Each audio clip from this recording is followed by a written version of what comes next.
अस्सलाम वालेकुम girls, hope so you all are fine and having good time. आज हमने जो फर्स्ट चैप्टर है वो स्टार्ट करना है, ठीक है।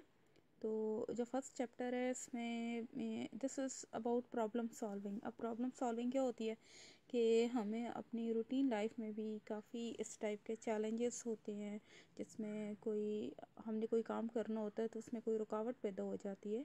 तो उस रुकावट या हिंड्रेंस को रिमूव करने के लिए हम क्या स्ट्रेटजी अडॉप्ट करते हैं, हम क्या हिकमत अमली अख्तियार करते हैं, हम क्या काम करते हैं, क्या स्टेप्स लेते हैं, तो प्रॉब्लम्स को जो है सॉल्व कैसे किया जाता है। तो कंप्यूटर साइंस में भी प्रॉब्लम्स होते हैं। तो यहाँ पे कंप्यूटर साइंस में जो इस फील्ड से रिलेटेड जो प्रॉब्लम्स होते हैं उनको सॉल्व करने के लिए यूजली जो प्रॉब्लम सॉल्विंग मेथड है उसमें कौन से स्टेप्स इन्वॉल्व हैं और ये जो स्टेप्स हैं ये कैसे काम करते हैं ये हम देखेंगे, ठीक है। तो पहली जो चीज़ हम देखेंगे 1.2 पॉइंट है problem solving method. What is problem solving method?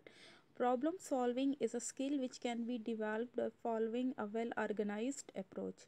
अब प्रॉब्लम सॉल्विंग एक महारत है, एक स्किल है, ठीक है। जिस तरह एक स्किल होती है ना, लाइक गाड़ियाँ ठीक करने की एक जो स्किल होती है, या आपको क्रोशे वर्क करना आता है, आप एम्ब्रॉयडरी कर लेते हो, ये एक स्किल है, ठीक है।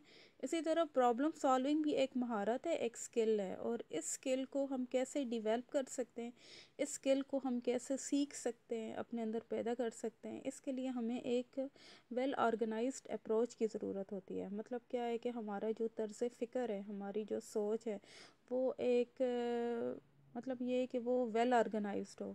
मतलब हम एक सिस्टमेटिक तरीके से काम करें, एक मुनज़्ज़म तरीके से काम करें। तो हम आसान लफ्ज़ों में बताऊँ ना कि स्टेप बाय स्टेप काम करना, ठीक है। तो हम ये कह सकते हैं कि प्रॉब्लम सॉल्विंग एक ऐसी स्किल है जिसको हम एक वेल ऑर्गेनाइज्ड अप्रोच, एक ऑर्गेनाइज्ड तर्ज़ फ़िक्र से हम इसको अडॉप्ट कर सकते हैं। तो बच्चे इसको अंडरलाइन करना है, तो इस लाइन को अंडरलाइन कर लें। Problem solving is a skill which can be develop by following a well organised approach. ठीक हो गया, आगे चलते हैं। Programming also a problem solving activity. अब ये जो प्रोग्रामिंग होती है, लाइक हमने पहले सेकंड चैप्टर स्टार्ट किया था तो हमने उसमें प्रोग्राम्स वगैरह देखे थे।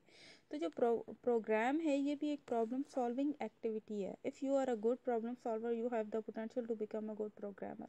अगर आप एक अच्छे प्रॉब्लम सॉल्वर हैं तो आप एक अच्छे प्रोग्रामर भी बन सकते हैं, राइट। अब प्रॉब्लम सॉल्विंग ये होता है ना कि लाइक हमने एक क्यूब कैलकुलेट करना है। इस क्यूब को कैलकुलेट करने के लिए हम प्रोग्राम कैसे बनाएंगे, इसमें कौन कौन से स्टेप्स इन्वॉल्व होंगे। अब ये जो प्रोग्राम होगा इसमें जो स्टेटमेंट्स होंगी तो इनका सीक्वेंस क्या होगा, किस तरीके से हम ये जो प्रोग्राम है ना हम इसको बनाएंगे। यानी ऐसा प्रोग्राम जो कि सक्सेसफुली किसी नंबर का क्यूब कैलकुलेट कर सके, ठीक है। तो ये चीज़ें सिर्फ लिखने से तो नहीं आती, इसके लिए मतलब आपके अंदर प्रॉब्लम सॉल्विंग की जो स्किल है ना वो होनी चाहिए कि किसी प्रॉब्लम को कैसे सॉल्व किया जाता है, मतलब एक सक्सेसफुल मेथड तक या सॉल्यूशन तक आप कैसे पहुंच सकते हैं। Problem solving methods are covered in many subjects area. अच्छा, ये जो प्रॉब्लम सॉल्विंग है ये बिजनेस, साइंस और भी बहुत सारी फील्ड्स में ये अप्रोच इस्तेमाल होती है, सिर्फ कंप्यूटर साइंस में नहीं होती, ठीक है। इंजीनियरिंग में भी है। और programmers use the software development method. अब ये जो प्रोग्रामर्स हैं ये सॉफ्टवेयर डेवलपमेंट मेथड इस्तेमाल करते हैं। अब मतलब क्या है कि ऐसा मेथड जिसके ज़रिए हम सॉफ्टवेयर बना सकें या डेवलप कर सकें। ये कुछ लाइंस बीच में छोड़ी हैं, दीज आर नॉट इम्पोर्टेंट। जो मेन इम्पोर्टेंट चीज़ है ना इस पैराग्राफ में वो आप समझ लें कि पहली लाइन है या पहला सेंटेंस है जो कि प्रॉब्लम सॉल्विंग मेथड की डेफिनेशन है या प्रॉब्लम सॉल्विंग क्या होती है। अच्छा, आगे हम इसके स्टेप्स पर चलते हैं। The following steps can be followed to solve any kind of problem. अब कौन कौन से होते हैं जी? Number 1, problem identification. आइडेंटिफिकेशन का मतलब क्या होता है? शनाख्त करना। सबसे पहले तो हमने ये देखना है कि प्रॉब्लम है क्या। प्रॉब्लम जो है वो हमने उसको आइडेंटिफाई करना है, प्रॉब्लम की शनाख्त करनी है। लाइक जिस तरह आप डॉक्टर के पास जाते हैं ना, आप बीमार होते हैं, ठीक है। तो डॉक्टर सबसे पहले आइडेंटिफाई करता है कि आपके साथ मसला क्या है, आपको बीमारी क्या है, राइट। ऐसे ही आपने देखना है कि प्रॉब्लम को आइडेंटिफाई करना है कि प्रॉब्लम क्या है, ठीक है। एक दफ़ा जब आपने प्रॉब्लम आइडेंटिफाई कर लिया तो सेकंड स्टेप होगा कि स्पेसिफाई दी रिक्वायरमेंट्स, ठीक है। अब प्रॉब्लम आइडेंटिफाई करने के बाद अगला स्टेप ये है कि आपने रिक्वायरमेंट्स या ज़रूरियात देखनी है, यानी जो मसले का सलूशन है उसमें क्या क्या चीज़ें होनी चाहिए, ठीक है। अब हम ज़रा कंप्यूटर साइंस की फील्ड पर आते हैं, मतलब इसकी एप्लीकेशन पर आते हैं। फॉर एग्ज़ाम्पल आप एक अपना डिपार्टमेंटल स्टोर रन कर रही हैं, ठीक है। उसके लिए आपको एक सॉफ्टवेयर चाहिए जो कि जितने आपके एक एप्लीकेशन प्रोग्राम चाहिए जिसमें क्या होना चाहिए कि आपके स्टोर में जितने भी आइटम्स हैं ये उनकी अपने पास लिस्ट बना के रखे कि कौन से आइटम जो हैं वो ज़्यादा बिक रहे हैं, शार्ट हो रहे हैं, अब उनकी जगह दूसरी चीज़ें ला के रखनी। फॉर एग्ज़ाम्पल एक शैम्पू है वो आपके स्टोर में ज़्यादा बिक रहा है, ठीक है। तो आप कहते हो कि आपको पता होना ही चाहिए कि अब शैम्पू की तादाद आपकी जो इन्वेंट्री है उसमें कितनी रहेगी, ये मज़ीद आपने शैम्पू कितने लाने हैं, ठीक है। ये जो इस टाइप का हिसाब किताब है, या एक स्पेसिफ़िक डेट को या किसी भी हर रोज़ की वो सेल का हिसाब रखे और at the end of month वो आपको टोटल सेल कैलकुलेट करके दे दे, ठीक है। चलें जी, आसान सा बात करते हैं कि आपको एक एप्लीकेशन, एक सॉफ्टवेयर चाहिए अपने डिपार्टमेंटल स्टोर के लिए, सही है। पहले तो आपने प्रॉब्लम आइडेंटिफाई करना है। प्रॉब्लम क्या आइडेंटिफाई करना है कि हमें अपने स्टोर के लिए, डिपार्टमेंटल स्टोर के लिए एक क्या चाहिए, सॉफ्टवेयर या एप्लीकेशन चाहिए, राइट। सेकंड, अब आपने किसी सॉफ्टवेयर डेवलपर को हायर करना है। अब आपने उस सॉफ्टवेयर डेवलपर को अपनी रिक्वायरमेंट्स स्पेसिफाई करनी है, अपनी रिक्वायरमेंट्स बतानी है। आप चाहते हो कि मेरी जो क्या कहते हैं, जो सॉफ्टवेयर स्टोर के लिए होना चाहिए उसमें वो आइटम्स को भी देखे, जब वो एक स्पेसिफ़िक लिमिट से आइटम्स जो हैं वो कम हो जाएं तो वो बताए कि जी अब मज़ीद आइटम्स रखने की ज़रूरत है। फॉर एग्ज़ाम्पल अगर 3 शैम्पू की बॉटल्स रह गई हैं तो वो बताए कि जी अब मज़ीद आप शैम्पूस रैक में ला के रखें। इसी तरह वो बताए कि इतनी सेल हो गई है, सेल को कैलकुलेट करे। इसके अलावा वो प्रॉफिट को भी कैलकुलेट करे, और उसमें ये ऑप्शन भी होना चाहिए कि वो जो आपके डॉक्यूमेंट्स हैं, ये जो रिसीप्ट्स हैं, जिस तरह आप कस्टमर्स को रिसीप्ट्स देते हो ना कि उन्होंने फ़लाँ फ़लाँ चीज़ें ख़रीदी हैं, तो वो उसको प्रिंट भी करे, ठीक है। अब ये आपकी रिक्वायरमेंट्स आपने सॉफ्टवेयर डेवलपर को स्पेसिफाई करनी है, ठीक है। अब अगला काम सॉफ्टवेयर डेवलपर का है कि वो इस प्रॉब्लम को एनालाइज करेगा। एनालाइज से क्या मुराद है, उसका तज्ज़िया करेगा कि ये प्रॉब्लम है क्या, कैसे है, इसके कौन कौन से मॉड्यूल्स या पार्ट्स हैं, इसको किस तरीके से सॉल्व किया जा सकता है, कैसे स्टेप्स में डिवाइड किया जा सकता है, ठीक है। अच्छा, ये काम जब उसने प्रॉब्लम का अच्छे तरीके से, प्रॉब्लम क्या था कि एक डिपार्टमेंटल स्टोर के लिए एक ऐप बनाना, या एक सॉफ्टवेयर, आप सॉफ्टवेयर कह लें, ऐप कह लें, एप्लीकेशन कह लें, सारी बातें ठीक है, ठीक है। अच्छा, जब उसने इस काम को एनालाइज कर लिया तो अगला स्टेप क्या होगा कि वो एक एल्गोरिदम बनाएगा और फिर उसका फ़्लो चार्ट बनाएगा। अब आसान सी डेफिनेशन है, एल्गोरिदम क्या होता है। Algorithm is a step by step procedure to solve a problem. किसी भी मसले को हल करने के लिए जो हम स्टेप बाय स्टेप प्रोसीजर एक अडॉप्ट करते हैं उसको कहते हैं एल्गोरिदम। एल्गोरिदम में क्या होता है कि हम एक मसले को, एक काम को छोटे छोटे छोटे छोटे स्टेप्स में डिवाइड कर देते हैं। ये स्टेप्स जो होते हैं ये एटॉमिक स्टेप्स होते हैं। मतलब क्या है, इनको मज़ीद तकसीम या डिवाइड ना किया जा सके, ठीक है। जब हम एक एक स्टेप को कंप्लीट करते हैं तो फिर एट द एंड क्या होता है, हमारा सारे का सारा प्रॉब्लम इटसेल्फ सॉल्व हो चुका होता है।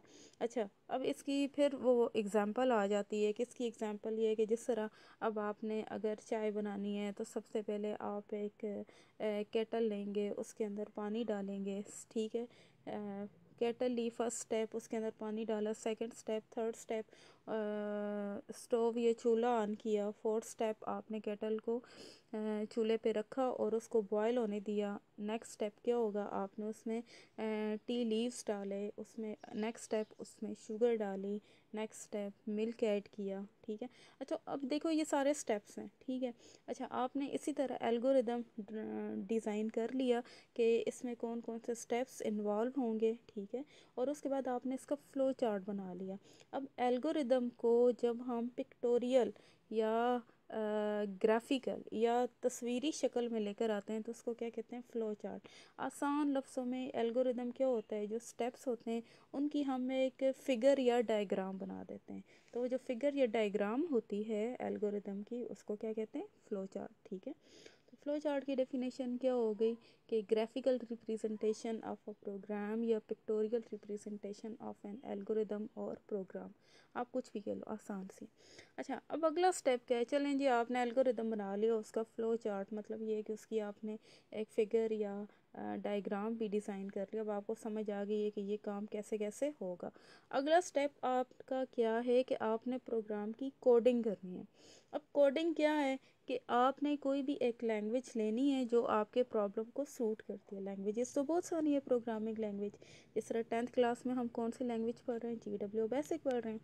अब आपने एक प्रोग्रामिंग लैंग्वेज जो है वो सिलेक्ट करनी है और उस लैंग्वेज के जो सिंटैक्स है, जो रूल्स हैं, उनको फॉलो करते हुए आपने वो जो एप्लीकेशन है ना उसकी प्रोग्रामिंग या कोडिंग शुरू कर देनी। आसान लफ्ज़ों में कि आपने उस ऐप को किसी लैंग्वेज को यूज़ करते हुए प्रोग्राम की शक्ल में लिखना शुरू कर देना। आसान लफ्ज़ों में किसी प्रोग्रामिंग लैंग्वेज में जो एल्गोरिदम के स्टेप्स हैं ना, उनको लिखने को क्या कहेंगे, कोडिंग कहते हैं। दोबारा रिपीट कर रही हूँ, एल्गोरिदम के जो स्टेप्स हैं उनको किसी प्रोग्रामिंग लैंग्वेज में लिखना क्या कहलाता है, कोडिंग कहलाता है। ठीक है, अभी आपने सेकंड चैप्टर में जो भी प्रोग्राम्स देखे हैं वो क्या है, वो एक्चुअली कोडिंग है। ठीक है, प्रोग्राम को लिखना एक और बात है, प्रोग्राम को लिखना क्या कहलाता है, कोडिंग कहलाता है। किसी भी प्रोग्राम को राइट करना किसी लैंग्वेज को यूज़ करते हुए क्या कहलाता है, कोडिंग कहलाता है। अच्छा जी, हमने जी कोडिंग भी कर लिया, ठीक है, हमने प्रोग्राम वगैरह सारे लिख लिया है। अच्छा, उसके बाद अगला स्टेप क्या होगा कि हमने उसको टेस्ट एंड डिबग करना है, प्रोग्राम को टेस्ट एंड डिबग करना है। अब हमने प्रोग्राम को चला के भी तो देखना है ना, रन करना है कि आया कि ये जो हमारा ऐप है, हमारी जो एप्लीकेशन है, ये जिसकी हमने कोडिंग की है, ये सही तरह से काम भी कर रहे हैं कि नहीं, हमने इसको टेस्ट करना है। जब हम इसकी टेस्टिंग करेंगे तो हमें पता चलेगा कि इसमें कोई मसले हैं या नहीं है, हाँ कोई प्रॉब्लम्स हैं, आया कि ये ठीक तरह से काम कर रहा है या नहीं कर रहा। अगर उसमें कोई प्रॉब्लम्स हैं, ठीक है, इसमें कोई बग्स हैं, बग्स आप प्रॉब्लम्स या इश्यूज़ को कह लें। अच्छा, अब हमने क्या करना है कि उन इश्यूज़ को ढूंढना है, उन इश्यूज़ को ख़त्म करना है। तो इसको क्या कहेंगे, डिबगिंग कहेंगे। डिबगिंग क्या होती है कि हमने किसी इशू को फाइंड किया और फिर उस इशू को रिजॉल्व कर लिया, उस बात को, उस मसले को ख़त्म कर दिया। This is called debugging, right. अच्छा, चले जी, हमने टेस्टिंग भी कर ली, उसमें से मसले ढूंढे, उन मसलों को भी ख़त्म कर दिया। अब अगला स्टेप क्या होगा कि हमने प्रोग्राम की इम्प्लीमेंटेशन करनी है। इम्प्लीमेंट को उर्दू में कहते हैं इतलाक़ करना, इसका मतलब होगा अप्लाई करना। अच्छा, अब हमने ये, आप ये समझें कि यहाँ पे हमारा ये जो ऐप है ना, अपने डिपार्टमेंटल स्टोर के लिए जो आपने एप्लीकेशन या ऐप या सॉफ्टवेयर बनाया था, वो काम आपका मुकम्मल हो गया है। अब आपने उसको इम्प्लीमेंट करना है। अब आप इम्प्लीमेंट कैसे होगा, अब आपने वो सॉफ्टवेयर या एप्लीकेशन है, वो जो डिपार्टमेंटल स्टोर है ना, हाँ, उसके मालिक को, उसके ओनर के हवाले कर देना है। अब वो उसको अपनी डिपार्टमेंटल स्टोर में यूज़ करेगा। ठीक है, this is called implementation of the program. ठीक है, अगला 8वां स्टेप क्या है, maintain and update the program. अब ये काम अब आपने करना है।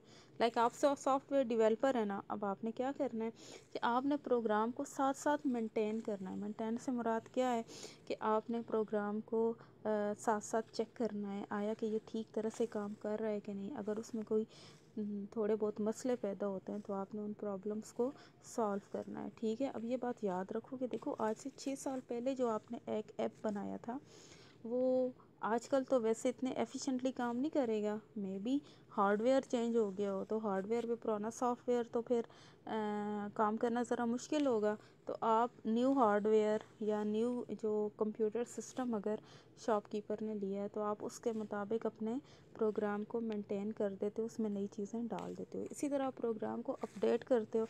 अपडेट से मुराद क्या है, उसमें न्यू फीचर्स ऐड करना, उसमें नई चीज़ें ऐड करना। ठीक है। जिस तरह देखें आपका लैपटॉप भी कभी कभी वो नहीं होता, अपडेट्स मांगता है, या आपके जो सेल फ़ोन जो है, एंड्रॉयड सेट्स जो है, उसमें भी तो ऐप्स होते हैं ना जो आपसे वो अपडेट मांगते हैं। मींस आपके पास एक मैसेज जनरेट होता है कि you need to update your application या ऐप, ठीक है। तो इसी तरह अपडेट से मुराद के न्यूज़ फीचर्स आपने ऐड करने हैं। मे बी बाद में ज़रूरत पेश आए कि इस एप्लीकेशन के अंदर क्या कहना चाहिए, एक नई चीज़ आपने ऐड करनी है। लाइक एक दूसरा फ़र्ज़ करें एक दूसरा कंप्यूटर है या एक दूसरा डेटाबेस आपने बनाना है, उसके अंदर जो है हर महीने का जो प्रॉफिट है वो स्टोर होता चला जाए या सेव होता चला जाए, ठीक है। अच्छा, या फिर ये है कि हर महीने खुद ही एक ऑटोमेटिक ईमेल जो है वो जनरेट हो, और वो जो ओनर है उसके ईमेल में भी मतलब क्या है कि ये वाली जो डिटेल है ना वो ईमेल की सूरत में उसको पहुंच जाए और ये चीज़ें स्टोर होती चली जाए, मतलब मीन्स एक बैकअप बन जाता है। अच्छा, अब एक फ़र्ज़ करें आपने एक नई चीज़ बनाई है, अब ये नया आपने अपडेट जो है ना उस एप्लीकेशन में ऐड कर दिया है, ठीक है। अब लास्ट स्टेप क्या होगा कि डॉक्यूमेंट दी प्रोग्राम। अब प्रोग्राम की आपने डॉक्यूमेंटेशन करनी है। अब डॉक्यूमेंटेशन क्या है, कोई मुश्किल काम नहीं है। डॉक्यूमेंटेशन ये होता है कि आपने जो एप्लीकेशन या जो प्रोग्राम बनाया है या जो सॉफ्टवेयर बनाया है उसको आपने डॉक्यूमेंट्स बनाना है। मींस उसकी आपने, उर्दू में डॉक्यूमेंट को कहते हैं दस्तावेज़ प्रिपेयर करनी है। इसकी एग्जांपल मैं आपको ये ऐसे समझाती हूँ कि जिस तरह देखो आप नया अपना मोबाइल लेते हो या क्या कहते हैं टैबलेट लेते हो, हाँ, तो कभी आपने देखा उसके साथ आपको एक छोटा सा वो एक मैनुअल भी मिलता है, वो एक होता है ना बुकलेट टाइप चीज़ होती है जिसके ऊपर सारी हदायत लिखी होती हैं, आपको सारी उस मोबाइल फ़ोन या टैब के बारे में सारी उसकी जो फ़ीचर्स होते हैं वो आपको बताई हुई होती हैं, सारी उस क्या कहते हैं प्रोडक्ट के बारे में इंफॉर्मेशन दी हुई होती है। तो ये डॉक्यूमेंट होता है ना, तो आपने भी क्या करना है कि जो आपने एप्लीकेशन या सॉफ्टवेयर डेवलप किया है आपने उसको डॉक्यूमेंट करना, आपने बताना है कि इसमें क्या क्या फ़ीचर्स हैं, ये कैसे कैसे काम करेगा वगैरह वगैरह, या इसमें क्या अपडेट्स आपने कोई की हैं या नहीं की, जो भी हैं। तो यहाँ पर आपके स्टेप्स हो जाते हैं ख़त्म। लंबी बात होगी है, लेकिन अगर आपने ये बातें तवज्जो से सुन ली है ना, ठीक है, क्योंकि मैंने तकरीबन हर स्टेप की ना एग्जांपल्स दी हैं, तो आपको ये चीज़ें आसानी से ये पूरा चैप्टर जो है ना आपके माइंड में बैठ जाएगा, क्योंकि इसमें हमने एल्गोरिदम भी डिस्कस कर लिया है, फ़्लो चार्ट भी डिस्कस कर लिए है, प्रॉब्लम सॉल्विंग मेथड क्या होता है ये भी बता दिया, इसके अलावा इसके स्टेप्स भी डिस्कस कर लिया। अगर आपको ओवरव्यू पता है, बात समझ आ गई है अगले स्टेप्स की, तो आप रीडिंग करके भी इस बात को समझ सकते हैं, ठीक है। Thank you. अल्लाह हाफिज़।